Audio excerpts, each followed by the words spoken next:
I just wanted to make another video. You know, I've, you could probably tell by the tone of these types of videos, but, uh, yeah, it's been a pretty hard few days mentally, and it's not because I'm depressed, it's just like, I am happy, I love myself, it's just, you can't really control, your feeling over how you know, it's duplicity for some reason. Yeah, so I just wanted to talk about a song. You know, it's part of an album that really changed my perspective and was there for me in a way that people were not, uh, because it talks about things that you just have to really be that kind of person to understand. Um, and the video's about Mr. Morale in the final song, Mother I Sober, but um, yeah, like I really got into Kendrick around when high school was ending, and the Drake beef happened. I never was a fan of Kendrick for the beef. I I the Count Me Out music video just showed up in my YouTube recommended one day, and I just clicked on it, and I I don't really know how to discuss this because the way the album makes me feel and what it means to me is just as personal as what it means to Kendrick. Um, so, to be honest, I was hiding the secret near the end of high school. I told my girlfriend I was trans, and I feel like my word usage of the word trans is interesting because when I came out, I didn't say I was a girl, I said I was trans. And, I just think that was a way of deflecting. Because it's been really hard to, just say that. I waited until I was 18 or so to decide this is who I am. And, um, I don't know if I came out before or after I found Mr. Morale, but, like, I remember the nights before I came out to her, and, sorry for the background. Um, it was just, I was listening to the song, and I was smoking weed a lot, and I was really getting in my own headspace, because I knew there was something going on about my sexuality. And that's a really tough thing to pin when your sexuality is as complex as it is. Because I like girls, but I'm not really attracted sexually to them. I like them as people, not really as partners. So, just figuring out that my gender role that I more conform to in a relationship happens to be more feminine. And the fact that I was starting to learn I don't really care for women like that. And it was just, it's hard because you could love a person and not like them like that. But yeah, the song I was going to talk about was Mother I Sober. And, I listened to the whole album before I got to the final song. And the final song just, it had me in tears the first time. And this was like 2 years ago at this point. But, the song is really fucking heavy. And so is the whole album. It's really making me understand my own beginning to end journey of self. Even though I'm not at the end yet, I haven't really. I wouldn't say I've reached my Mother I Sober arc, but like I understand what I need to. Um, you can't. It's not about completion, but it's more about. And I've already understood, but it's you know life's a journey. Anyways, yeah. So yeah, it's just fuck, I don't really know how to compare what the song means as just a song and not as what it means to me, because I don't want to get that personal with the YouTube video, but unfortunately I feel like I am going to. So yeah, this is gonna take a while to record because I want to be sensitive about it, and yeah. And I just feel like the album is more so an exploration of trauma and gender, more so than people think it is. What blew my mind with Kendrick was storytelling. No, because I couldn't really get into music as a genre because I'm more of a storytelling kind of guy. So if it's just vibes, I'm not really a music person, really. I kind of have a generic taste. But listening to Mr. Morale for the first time just like changed my perspective of what music can be.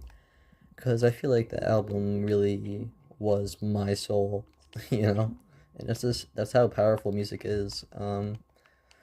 And it can be more powerful than movies or books.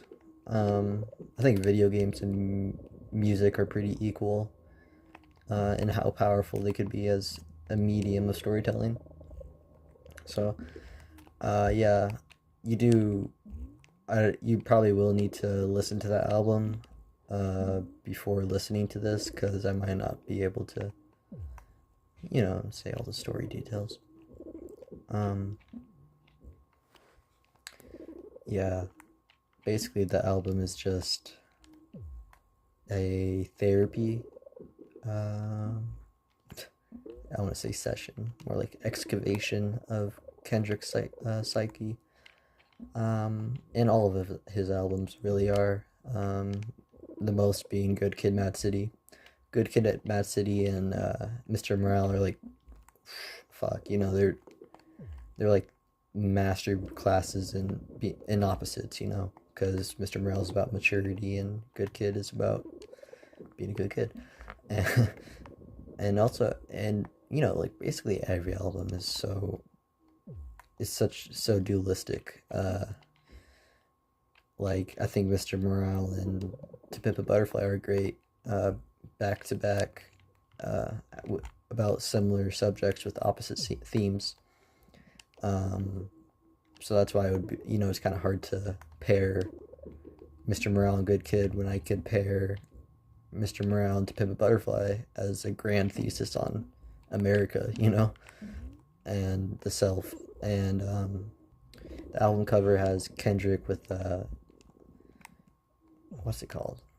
Crown of Thorns, that Jesus wore before he was crucified. And, it's kind of, Kendrick's kind of up his own ass.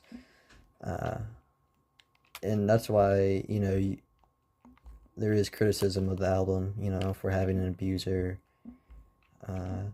be a rapper shown without judgment. I just think people don't understand the artistry more so than the logistics, because it's not like these are still humans. That's why Kendrick is, you could say he's a hypocrite. And that's literally, what he talks about in To Pimp Butterfly. I'm the biggest hypocrite of 2015. It's all in the music, so. And people also similarly criticized Anti-Diaries, a song about Kendrick's acceptance of his trans aunt or uncle, really. And, people criticize that he would say the slurred, but they don't realize that the song's a narrative and the song's art, and it shows his whole journey, not just the beginning, or I mean at the end. So, because Kendrick's music is, he speaks from tone. If you listen to the tone of his music, you know what era of himself he's talking from, and sometimes, like, in the Euphoria diss, he has J. Cole's flow, he has Tupac, he transforms into what he's talking about. His music isn't Kendrick, it's his ego perception more so. But just, yeah, when the song starts, the first line being, "I'm sensitive, I feel everything, I feel everybody." Um, and already it's just, I'm not an empath, like the conventional type of, right? I am an INFP, I would say, but, um, I could still struggle with anger and self-hate a lot. Um, and it's because of that, you know. Yeah, even the first, I don't know what word, paragraph of lyrics, it already made me, I guess the word would be uncomfortable, cause it's kind of like that scene in Euphoria where Maddie's like, "Is this fucking play about us?" Um, Kendrick's like already going into it. He's like, "Heal myself, secrets that I hide, buried in these words. Ego must die."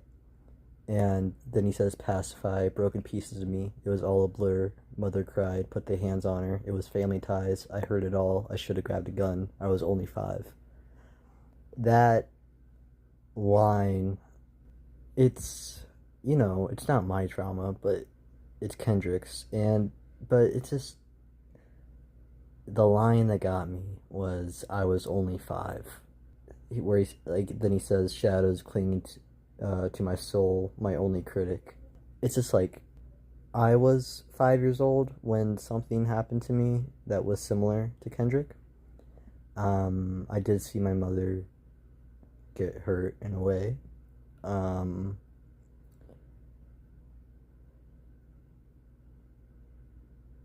yeah, and I like the exploration of Kendrick's faith in God, because when you're a traumatized person, um, that can make you question your faith, because that is a question, you know. I didn't experience the trauma in a way where it felt, it took a long, like, I can't, I still can't really describe how I felt about it until I really got more, something mentally was going on with me as time went on, and it trauma became more clear as to a reason for how I acted and my attachment styles to people. Um, because I can be a pretty neglectful, but not neglectful because, like, I don't care, more so because I can't handle the intimacy. Um, and when you're being confronted, like, I feel like my trauma didn't. I was going through it in COVID as well, but after I got a girlfriend, it did get clearer and more noticeable to me in a subconscious kind of way. Um, because she was someone that also experienced lots of trauma like me. So, when you become intimate, as intimate for the first time, uh, that way, and you really adore a person, this is so personal. It feels shitty, but um, it made because I struggle with my sense of self. I don't really have a self in my head. I didn't at the time. So she kind of was like a mirror to me. And it made things sting a little bit because, like I said, I'm a very empathic person. I'm a very emotional kind of guy. Um, and trauma isn't like something you want, right? It's not. Um, it's glorified a little bit through online communities like Tumblr, you know, and that's okay because like I these are topics that need to be discussed because they can affect your life, especially when you experience something so young. I didn't, I didn't have a feeling towards it, the action. Um, and I still don't really, I've always been, hmm, not forgiving, but understanding of why it happened. Even when it happened, but even then, your body. That's why it was really hard to describe what was wrong with me. Because, like, I could say I'm depressed and I'm suicidal, but even then, it's like I'm not really getting out what's the real core here. So I had to delve into it myself, and it feels shitty, It just feels shitty that I have to myself, and I have to think myself about it. Not about it, but like pacify myself. I was depressed, and I have been diagnosed with major depressive, and some borderline symptoms, some PTSD. Um, well, that these were recent diagnoses. I didn't even know what I was exactly, other than just depressed at the time. Um, but I was starting to disassociate, and I didn't know exactly what disassociation. I knew what it was, but it's like you can't recognize it because you're disassociating, you're not there, and it's happening a lot because I feel shitty for saying this. It's not a fault of anybody, but she was a very emotionally intense person, so that reflects back at me. I feel everything. I feel everybody. Uh, she was borderline, and as I come to figure out that I am too, apparently. I mean, like I want to, borderline's a very complex disorder. It's more so like a criteria of symptoms and not a complete package, right? So it's like the way borderline person acts versus the other is very different. Um, Really, borderline is just fear of abandonment. That's what it really is. So the fact that we both had a avoidant attachment style, that was difficult because I can shut down and I can push away um, to, and like I don't want to at all because I want to be a good person. I want, but you also are, that's what you have to understand about that is you're also a mentally ill person, and through no fault of your own, no fault. Um, but unfortunately, your head is very different from that of quote unquote normal people. Everyone has their own fucking shit that they can't even see. But The disassociation was um very prevalent. You know, the thing about being born male, I feel like, is you don't really get connections uh like that until you have a girlfriend. You know, when you're performing that white cishet fucking straight role. I mean, like I never really was male. You know, I always felt pretty non-binary, but that's how the world views you, so that's what you are. You know, so that you know, like the fact I'm trans is more so I want to show that I am a femme person, and you know, people are not gonna see that if you just say you're non-binary. So yeah, and I would say, you know, I wouldn't be like I disassociated my entire childhood, but you know, there's pieces that are not there, and you know they're not there, but yeah, and you know you're gonna have to confront it when you reach the age I'm at right now, and I am very focused on confronting it because it has affected me very intensely. Um, you know, I already knew I was a girl when I was 3 years old, and um, yeah, it's just I don't know how I would have these societal standards in my head, but it's like, you know, I remember when I dressed up in a white dress and, you know, when I was a kid, you know, and there isn't any pushback from that, really. But, you know, like I remember seeing a photo of it also when I was like 4, and like I was kind of embarrassed. Um, cause it's like, you know, the way femininity is viewed is, you know, cause like my favorite media when I was a toddler was like Spider-Man, for instance, and you know, the only female character in that is Mary Jane, and she's just getting thrown off a bridge and shit. You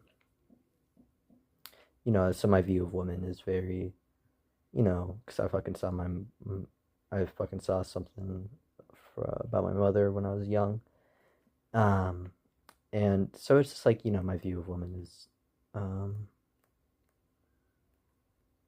you know, I see the masculine standard that they want me to present. But, so like, I felt kind of embarrassed. It's like, with the body I have, I can't really perform these actions in the way I do. So that's like, you know, that's how I developed my masculine side to begin with. Because, you know, I am a woman, but I am also, you know, a pretty masculine woman. I would, you know, in how I talk and think. Because, mm, you know, I grew up around boys. So I know how men think more than I know how women think. I really don't. Like, I'm not.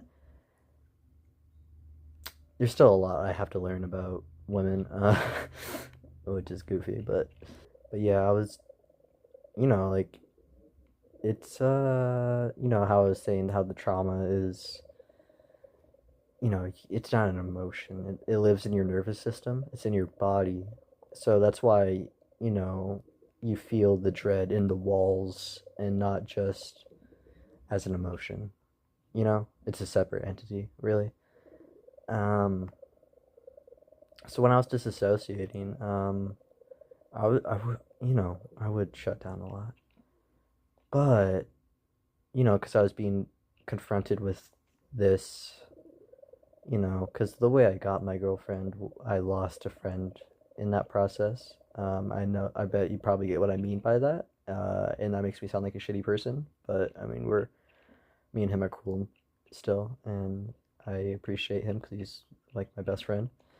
Uh, and, you know, things about the world were just weird. And Um, like my shoes, I would put them on, and I would be like, this just feels like a cardboard box on my feet. Why do I need this? And the cars just felt fake and weird, and um, yeah, and I would play a video game or on the PS2, and it would just feel so weird. Like the the controller would feel plasticky, and like I'd be playing a game, like a childhood game I loved, and even though I knew it my whole life, it felt brand new, and it felt like I was seeing it from an outer perspective. I was like, huh, this is kind of weird. And that's the thing. I think it's also a thing about borderline. You think on top of your thoughts. You could be aware and think on top and on top and on top. Basically, because there's several levels of consciousness, and people don't really know that. I feel like. So, and you know, even when I was talking about how me and her had a very similar upbringing.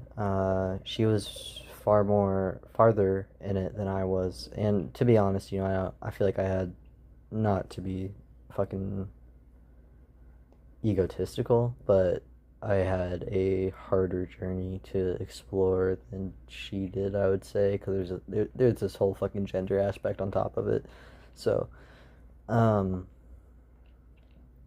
yeah, I mean, like it was just kind of like I would. It's why did this happen to me kind of thing. And how are you okay with it? And how are you okay with it now? And how can I do that? That was the question, really. And I know this isn't really focused on the song, but it's correlated. Um, yeah, and then like after that, after he says transformation, you ain't felt grief if you until you felt the sober, which it's something I'm still working on. I have trouble with smoking and not drinking, but like I do drink. And I do stuff when I drink that I shouldn't do. And yeah, it's just like I do have to confront this, and I do have to be sober through it, because the drugs are more of a medication for the pain. And I can't really put it down once I stop. I do have a pretty addictive personality. Thank you, Dad. And yeah, the first chorus, it's like, I wish I was anybody but myself. That's just, I heard that I was only 5 line, and it got me, and it was like, and then I heard that, and I was already like, this is beautiful and powerful, but it also really hurts. Um, you know, and after that, he says, I remember looking in the mirror, knowing I was gifted, only child, me for 7 years, everything for Kendrick, I mean, everything for Christmas, family ties. They accused my cousin. Did he touch you, Kendrick? It is. I okay. I know this is pretty fucked up, but I and I I wouldn't say it did. I did question if I was assaulted, at some point. But that's a very personal. It's like you can't just fucking come out and be like, I think I was touched. But I mean, like, it was a area of wonder. Like, why do I think like this sexually? Why do I want to be dominated, and why do I like to be hurt? Um, and unfortunately, I do think it comes from, mm, my father, and he was also abused. Um, and I was not abused. He did love me. I know that. And same for his father. He loved him, but his abuse was more physical. And I was more so neglected. I can't remember, everything, and, I did prefer to block it out over time, and, even talking about it right now like this is very difficult, and I'm just trying to stay focused on finishing it. Uh, but, I remember being told, because my parents had me very young. I yeah. So I was still living at my grandma's because my mom was still living there for perfectly understandable reasons, because of how young she was. But I remember being told a story from my grandpa about, how my dad would walk in and I would come over to him and he would not say a word and just walk away.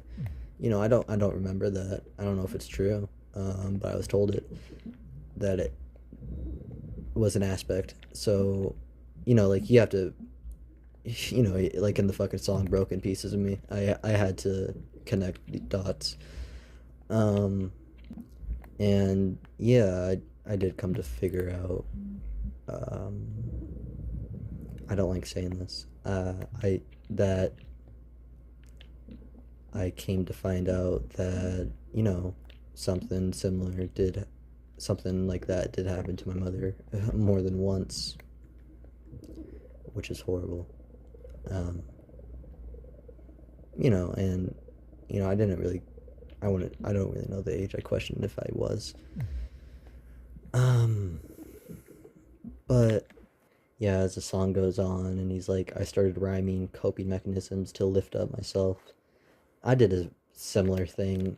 I wouldn't say I'm gifted like Kendrick, but I have a very creative personality, I would say. So like I would, I have notebooks full of fucking stories and worlds I love to create, and I have a very, I do it for fun. I do it for humor. I never really focused on my own psychology and using my art as a way to understand myself and sharing myself.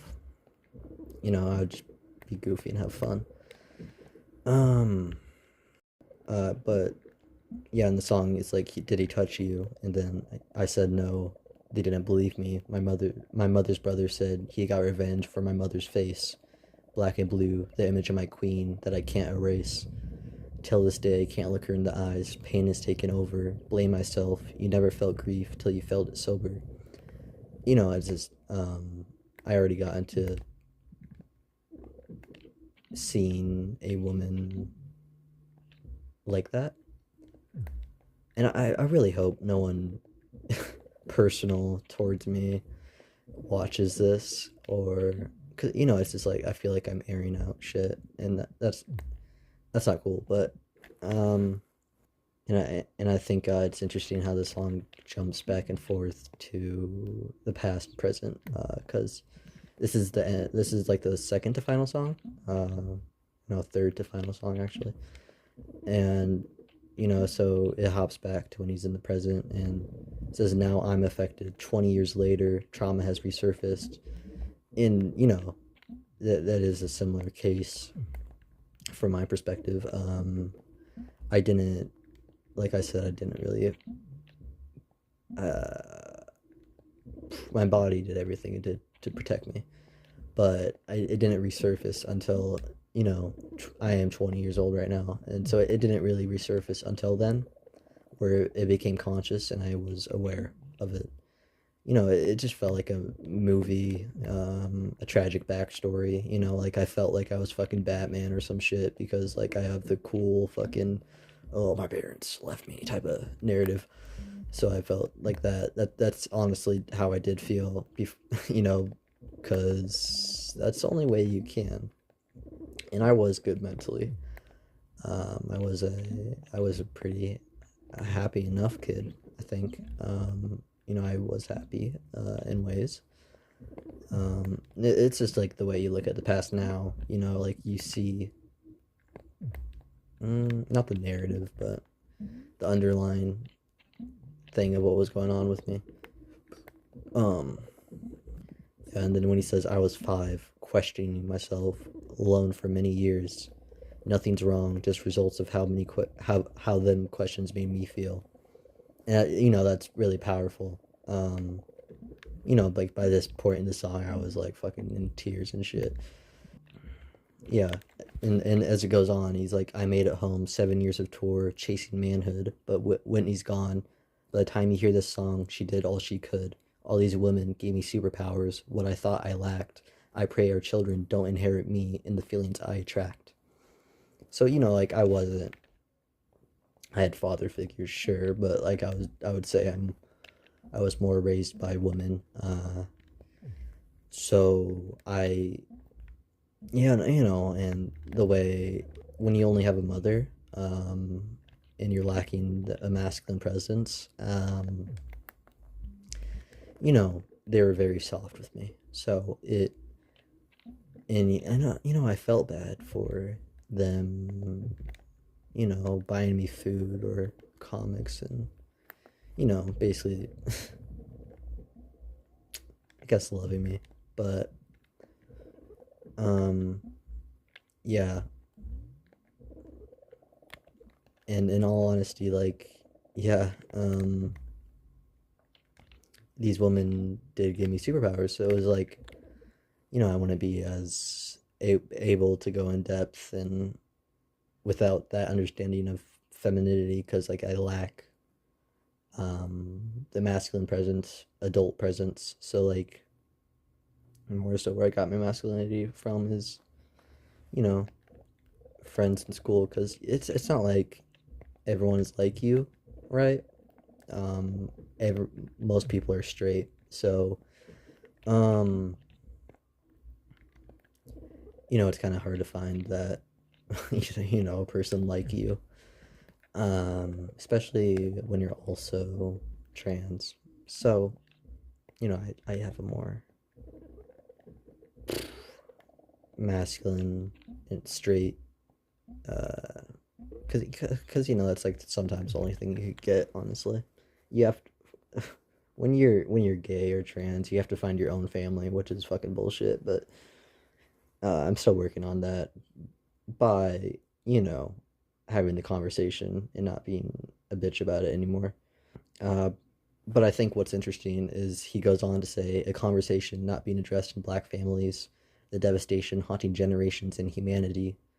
um yes, trauma is very cyclical. um I never felt away, and I feel like I got the least of it, honestly. I still had bad things happen to me, sure, and I sound very dramatic and all that, but I it wasn't the word. It's just more neglect and from a specific person, and a view of violence without being violated yourself. Um, as he goes on to say, like they raped our mothers and they raped our sisters, then they made us watch, they made us rape each other. That's not. It is about black families. The song is not about me. I'm a white girl, so it's not about me. But um, you could see what he's saying there. I don't even need to fucking explain what that meant. you know, and as he goes on to say, I know the secrets. Every other rapper sexually abused. I see him daily burying their pain in chains and tattoos. Just like that's just so fucking, because you see it, especially nowadays, so heavily in society, like P. Diddy or Epstein, you know, these horrible people. Like, they get me so angry that I can't go there, you know. So, um, as he goes on, he says this is post traumatic, black families, and a sodomy today is still active. So I set free myself from all the guilt that I thought I had made. So I set free my mother and all the hurt that she tied on shame. So I set free my cousin, chaotic, for my mother's pain. And, he, the song is, it's a release of trauma, generational trauma. And it's just, these are affirmations that when you become traumatized, you will have to use like this. You have to be like, so I set free myself and I set free, in the way in the song with all the build up. It's just so powerful. Um Another line I really love is, hold on, I'm looking at the lyrics, honestly. That's how I'm so good at talking about it. Yeah, he says, "We learned how to cope. Whenever his uncle used to walk him from school, his anger grows deep in misogyny." Um, I this isn't my memory either. I was told this. So, after the event, we didn't live in the house for a while, and I remember my grandpa told me like a few years ago, the day after it happened, there we were walking to the bus stop together. I was like 5, and I was like, "Why did my dad do that?" And you know, uh, I don't know why that line brings about that memory to me, but it's like I saw misogyny. You know, yeah, it's this is really hard to.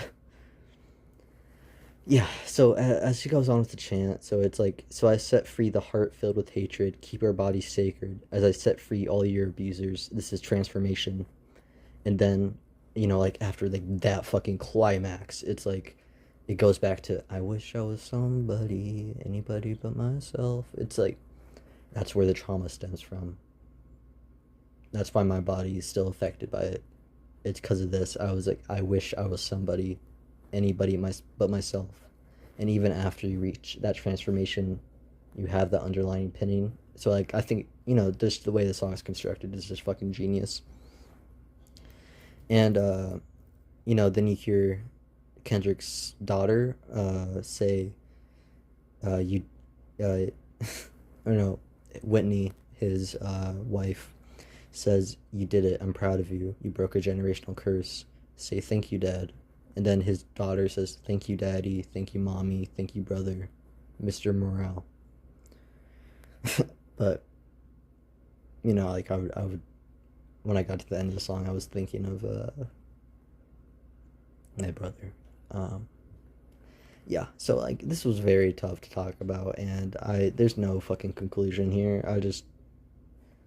Yeah, I don't have a fucking thesis to be like, oh, it's all about it. But yeah, I just like, that's what the song meant to me, and it was really powerful, and I wanted to share it, and I'm glad I was able to get this out, because it really does get me through the day when I'm like, oh yeah, I made a video where I talked about some real shit, so I don't feel shitty about myself for, you know,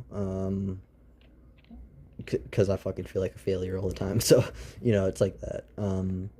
Yeah, so I really appreciate if you even listened, and if you did listen, I'm sorry, because this was fucking hard, like my dick. Okay, bye.